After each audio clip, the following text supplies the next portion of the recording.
poslednom období narastá medzi obyvateľmi Šala obava zo zhoršenia bezpečnosti v meste. Sú tieto pocity opodstatnené? Dá sa objektívne povedať o zhoršovaní bezpečnosti v meste podľa vás?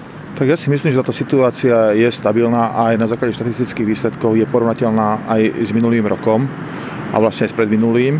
Samozrejme, k tomu prispieva trošku alebo skresluje to aj prístup už momentálne k informáciám, či sú to sociálne siete alebo médiá. Teraz, keď sa niečo stane, tak človek to okamžite v tej minúte vie.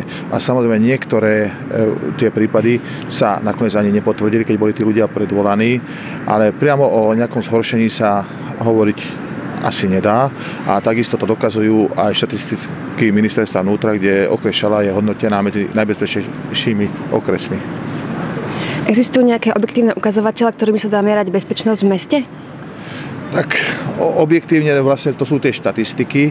Bohužiaľ veľa týchto prípadov je aj latentných. To znamená, že možno, že sa aj stali, ale sme sa nedozvedeli, tí občania to nenahlásili. Tým vlastne aj prispievajú alebo podporujú vlastne vznik týchto protispoločenských činov. My sme za minulý rok riešili 4109 prípadov. Z toho vypichnem také najviac, ktoré sa rozširovali, a to sú vlastne, samozrejme, to je porušenie zákona o cestnej premávke, kde sme mali 1493 prípadov, povinnosti pri držaní psov bolo 112 prípadov, proti majetku 157 prípadov, občianske spolunažívanie 122 prípadov a čo týka verejného poriadku 540 prípadov. Pripravuje mestská polícia nejaké zmeny v tomto roku, napríklad posilnenie hliadok alebo rozšírenie kamerového systému?